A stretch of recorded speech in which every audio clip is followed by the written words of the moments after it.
নমস্কার বন্ধুরা, সবাইকে স্বাগত রাজদীপ কিচেনে।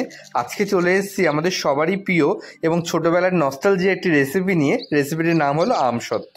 এই আমসত্ত্বটি আমরা ছোট বড় সবাই খেতে খুবই ভালোবাসি। তো আমরা কাঁচা আম দিয়ে কী করে আমসত্ত্ব করে নেব বাড়িতে খুবই সহজেই, চলুন দেখে নিই। তো প্রথমে কাঁচা আমগুলো ভালো করে ধুয়ে পরিষ্কার করে আপনাকে এইভাবে পিস করে কেটে নিতে হবে। এরকম সাইজের পিস করে কেটে নেওয়ার পরে একটা গ্যাসের উপর একটা কড়াই বসিয়ে তার মধ্যে পর্যাপ্ত পরিমাণে জল দিয়ে সেই কাটা আমগুলো একে একে সে জলের মধ্যে দিয়ে নিতে হবে এবং ভালো করে সেদ্ধ হওয়া পর্যন্ত ঢেকে সে আমগুলোকে ভাপিয়ে নিতে হবে। আমগুলো ভালো করে সেদ্ধ হয়ে গেলে এরকম অবস্থায় আপনাকে এরকম একটা স্প্যাচুলার দিয়ে সেগুলো ভালো করে চেপে চেপে চেপে চেপে আপনাকে ম্যাশ করে নিতে হবে। এই ম্যাশটা খুবই ভালো করে করতে হবে যাতে আমের কাতটা যখন বের করবেন ইজিলি আমের কাতটা বেরিয়ে যায়, এবং যে আম সেদ্ধ করা জলটা সেটাও কিন্তু ফেললে হবে না।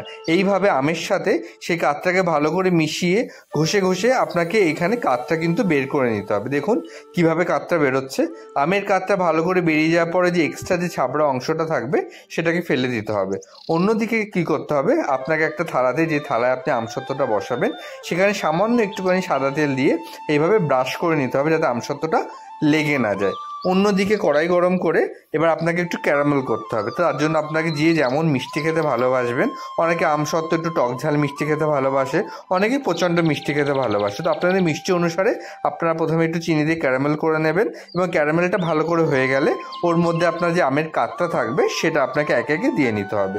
এবং আমের কাতটা ভালো করে ফুটে গেলে একটা ছোট্ট বাটিতে অল্প একটু আমের কাত দিয়ে যেই ক্যারামেল দিয়ে যে মিশ্রণটা সেটাকে তুলে তার মধ্যে একটুখানি কালারের জন্য কাশ্মীরি লঙ্কার গুঁড়ো এবং একটু ফুড কালার, যদি আপনারা চান ভালো একটু কালার হওয়ার জন্য সামান্য পরিমাণে একটু ফুড কালার দিয়ে এটাকে ভালো করে গুলে নিতে হবে। এবং ভালো করে মিশ্রণটা গুলে গেলে যে আমের যে ব্যাটারটা রেডি হচ্ছে কড়াইতে, তার মধ্যে আপনাকে কিন্তু এটা দিয়ে ভালো করে খুন্তিতে নেড়ে নিতে হবে। একটা জিনিস মনে রাখবেন, এর মধ্যে যেহেতু ক্যারামেল আছে, আম আছে, তো এটা নিচে ধরে যাওয়ার একটা সম্ভাবনা থাকে। তো আপনাদের কি করতে হবে, বারে বারে এটাকে নাড়তে হবে। হ্যাঁ, অনবরত কনস্ট্যান্টলি না নাড়লেও কিছুক্ষণ বাদে বাদে নাড়তে থাকবেন যাতে নিচে লেগে না যায়। দেখুন কি সুন্দর একটা কালার চলে এসছে, খুব সুন্দর লাগছে না? আমসত্ত্বটা এতটাই ইজি লাগে বাড়িতে করতে আর খেতে এতটাই সুস্বাদু হয়। অবশ্যই এইভাবে যদি আপনারা ট্রাই করেন, আপনারা বাড়িতেই বসে আমসত্ত্ব করে নিতে পারবেন এবং বাচ্চাদের মাঝে মধ্যেই আপনাকে খাওয়াতে পারবেন, কারণ এটা রিজার্ভ করে স্টোর করেও রেখে দিতে পারবেন অনেক দিন যদি একটু রোদে দেন। দেখুন আমসত্ত্বটা এই মুভমেন্টে এরকম একটা থিকনেস চলে আসলে আপনাকে একটা থালি, যে থালিটা আপনি যেই তেলটা অয়েলটা লাগিয়েছেন সেই থালে আপনাকে এইভাবে নিয়ে আর একটা এরকম ব্রাশের মাধ্যমে আপনাকে আস্তে আস্তে আস্তে আস্তে পুরো থালে আপনাকে এটাকে পাতিয়ে দিতে হবে। এমনভাবে দিতে হবে যাতে প্রলেপটা মানে লেভেলটা প্রত্যেকটা জায়গায় যেন সমান ইকুয়েশন থাকে। এইভাবে আপনাকে যখনই সেট হয়ে যাবে তাহলে আপনাকে তখন এটাকে একটা কড়া রোদ, কম করে 2 দিন মতো এটাকে কড়া রোদে আপনাকে এটা দিতে হবে। 2 দিনের পরে আপনি যখন এই কড়া রোদ থেকে এটা তুলবেন, দেখুন কত সুন্দরভাবে আমসত্ত্বটা উঠে আসছে, একটুও লাগবে না। আপনি যদি এইভাবে পুরো সিকোয়েন্সটা মেনটেন করেন তাহলে কিন্তু আমসত্ত্বটা আমাদের যেমন দেখতে পারলেন এইভাবে ইজিলি উঠে যাবে এবং এটাকে আপনি রিজার্ভ করে অনেক দিন ধরে আপনি খেতে পারবেন।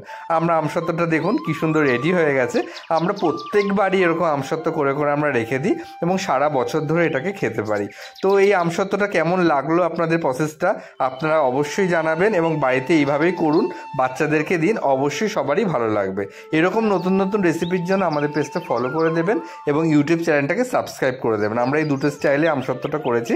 তাহলে ভালো থাকবেন বন্ধুরা।